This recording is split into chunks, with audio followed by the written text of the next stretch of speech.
자, 이번에는요, 민주당 얘기 좀 가보겠습니다. 이재명 후보, 여기도 이제 선대위를 꾸렸죠, 여기는요. 그리고 현역 국회의원 전원이 다 참여하는 이른바 매머드 선대입니다.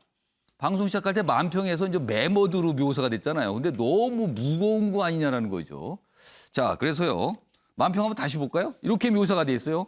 민주당 선대위는 무거워요. 매머드라고 묘사가 돼 있습니다. 그러니까 이 후보가 버거운 거죠. 너무 커서. 뭐 이런 묘사입니다. 자, 기사 보겠습니다. 내세울 곳은 원팀뿐이다. 전략 없는 이재명 선대위 아니냐.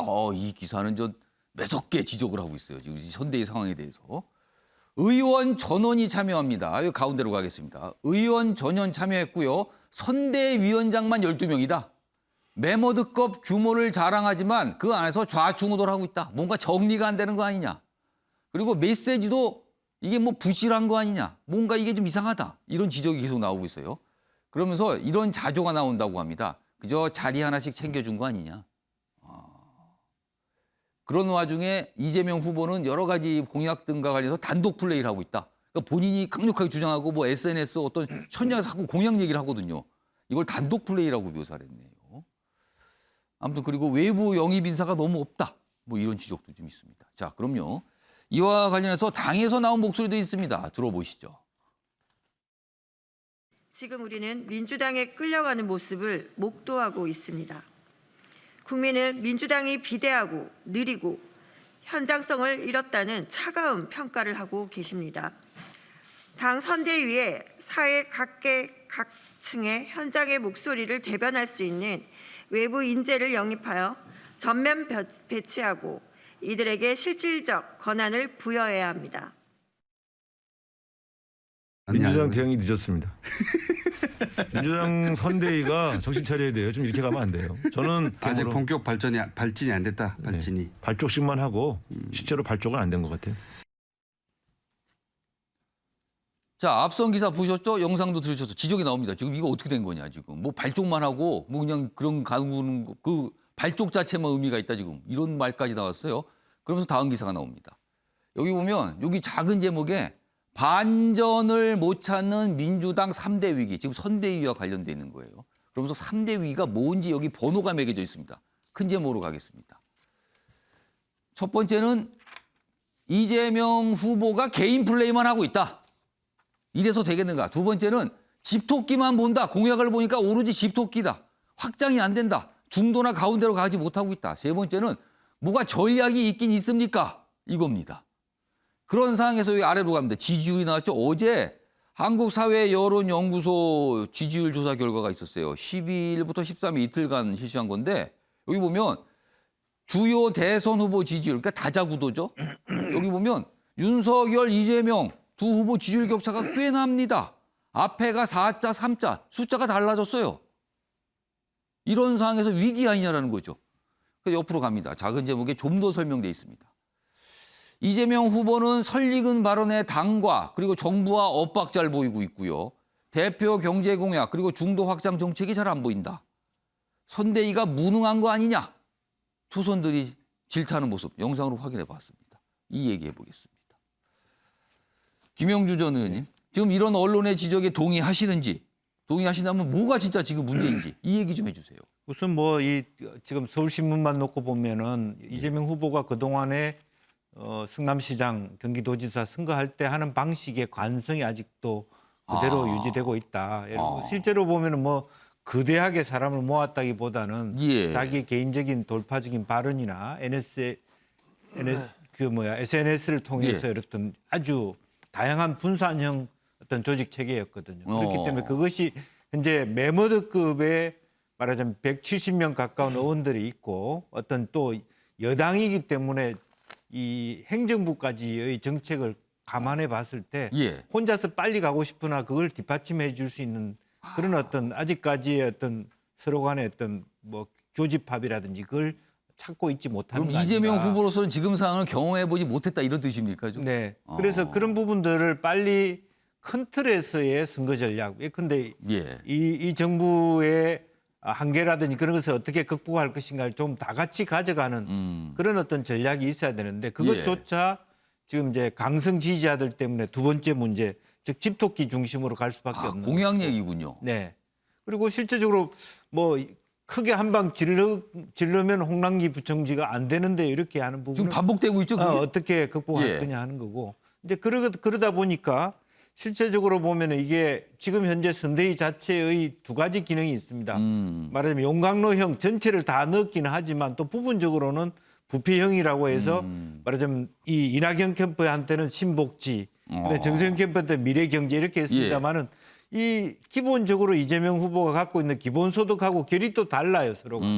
그 세 가지 영역들을 좀 조율해 내면서 그 영역 속에서 이 후보가 갖고 있는 장점들을 활용해야만 될 것이고 그렇게 되지 않는 한 중도 확장성 오히려 뭐 남성 20대 남성 끌이다 보니까 뭐 반페미니즘적으로 보여서 여성 경제인들의 참여라든지 또 실제로 너무 사민주의적 경향을 갖고 가는 거 아닌가 그런 좀 확장성의 한계를 볼 수 있어서 빨리 뭐 예찬 대표든 정세균 뭐 전 대표든 말하자면 컨트롤 타워 뭐 김종인의 부근가는 그런 교통 정리를 한번 하면서 같이 한 방향 정렬로 나갈 때 이게 시너지를 효과 내고 지금 멤버들급 용광로라 하지만 아무리 용광로를 만들어 놓어도 불이 뭐 몇백 도 몇천 도가 끓어야만 이게 대선 승리가 될 거 아닙니까? 용광로긴 한데 불 지금 온도가 온도가 안 되는 낮아지는 거예요, 그러면? 용광로라는 것은 별로 의미가 없어서 빨리 아까 우상호 의원 얘기처럼 다시 이렇게 진짜 띄워놓기만 하고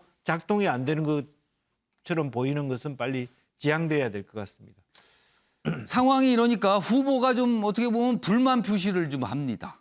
다음 기사가 그 내용을 묘사하고 있어요. 반성해라, 협의해라, 기민해라.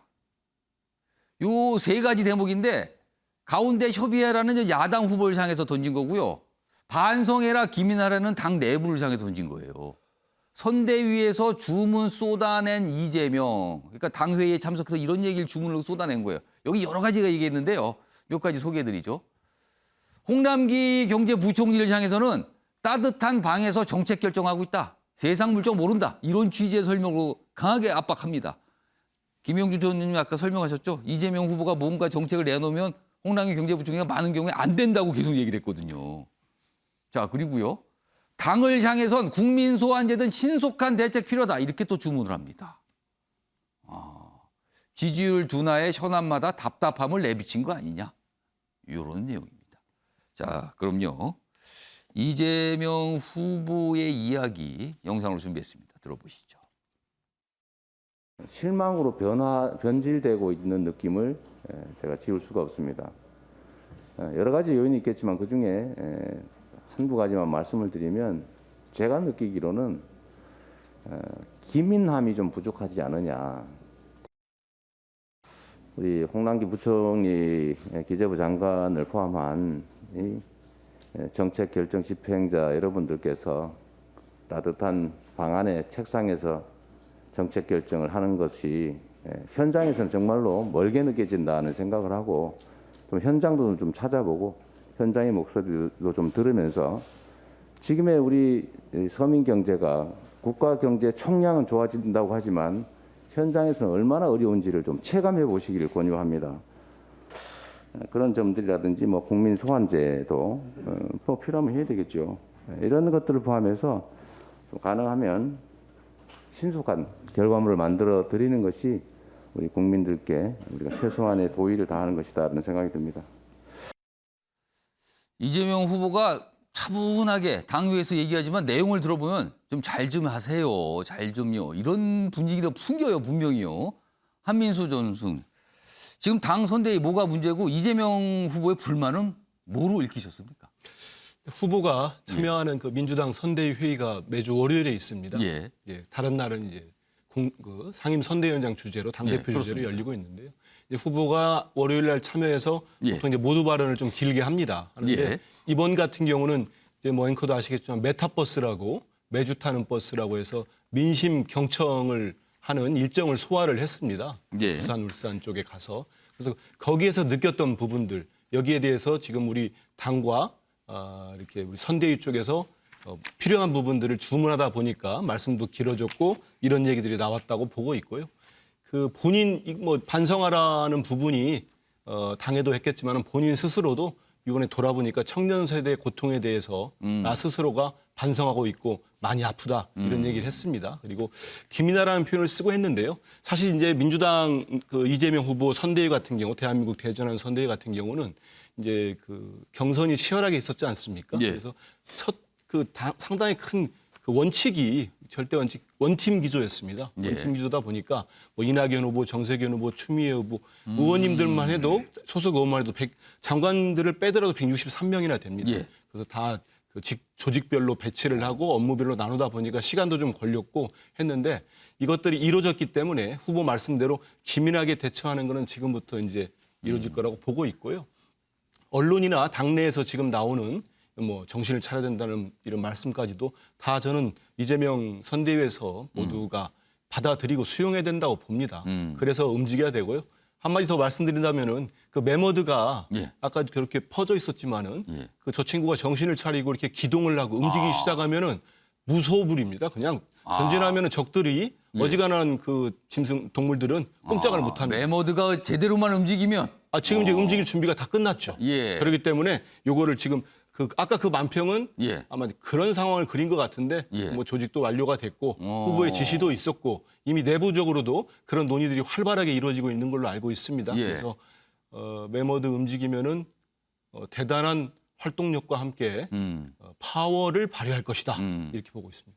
자, 이상일 전 의원님, 메모드가 지금 제대로 움직여서 걷기 시작하면 주렁주렁 있는 이 국민의힘 선대위 이거 뭐 쉽다 뭐 이런 취지의 말씀하셨어요. 어떻게 들으셨습니까? 사실은 그 만평의 주렁주렁이 예. 사이즈로 보면 민주당 메모드보다 작을 것 같아요. 아, 너무 그렇잖아요. 크게 의원 그렸나요 숫자가. 여기서? 그렇죠. 지금 이재명 후보는 반성해라는 정부에 대해서 예. 그다음에 김인혜라는 당 선대위에 대해서 그랬는데 본인부터 왜 이렇게 됐는지 왜 지지율 격차가 벌어지고 있는지 본인이 반성을 해야 되고요. 기민하되 정확하게 소위 민심을 파고드는 걸 해야 되는데 예. 이재명 후보 스스로 이재명 리스크를 키우고 있다 저는 이런 생각을 해요. 이재명 왜냐하면 리스크요. 그렇습니다. 이미 대장동 게이트는 엄청난 리스크고 그 이재명 후보 말씀이 계속 바뀌고 예. 경직하지 못하다라는 지금 인상도 주고 특검 이야기도 하지만 뭐 조건이 달리면서 당당하지 못하다 이런 느낌도 주고 예. 그다음에 지금 이재명 후보가 윤석열 후보 선출된 이후에 하신 말씀들 보세요. 심지어 기자들과 백브리핑도 안 합니다. 자꾸 실수가 나오니까. 그런데 음식점 총량제 이야기했다가 그게 아니다라고 그러고.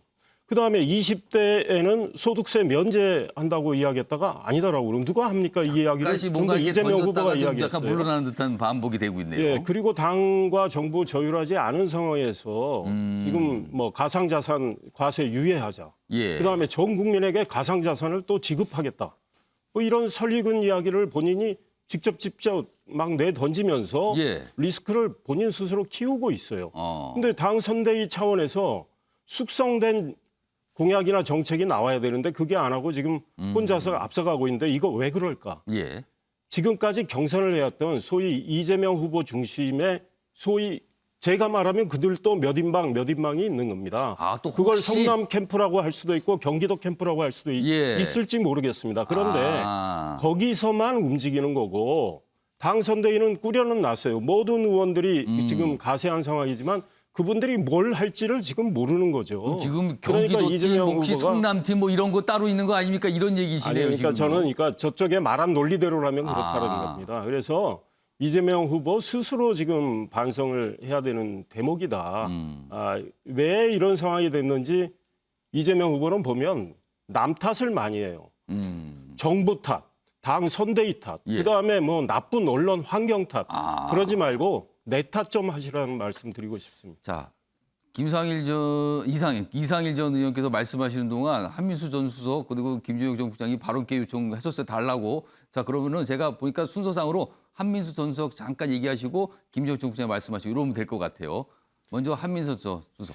너무 이제 언론에 예. 과장되거나 잘못 알려진 부분들을 가지고 말씀하시는 분이 많아서 예. 조금 바로잡을 필요가 있습니다. 예. 20대 그 뭐 소득세 면제인가요? 그거는 후보가 말씀을 전혀 하신 내용도 아니고요. 예. 한 언론이 청년본부인가 하는 그 의원인가를 인터뷰해서 이건 그 단위에서 잠깐 논의됐다고 합니다. 그러니까 바로 우리 캠프에서 아니 선대위에서 부인하는 입장을 바로 냈어요. 그러니까 이거를 명확하게 안 하고 모두 뭉텅거리 버리면 그 오해가 되고요. 음식점 총장제도 후보가 언제 공약한다고 했습니까? 가서 저기 어려움 듣다가 이런 얘기도 있는데 분명히 다 설명을 했는데도 불구하고 그냥 그 프레임이나 그렇게만 너무 보는 게 있는 것 같아요. 그래서 국민들도 그렇게 안 보셨으면 좋겠고요.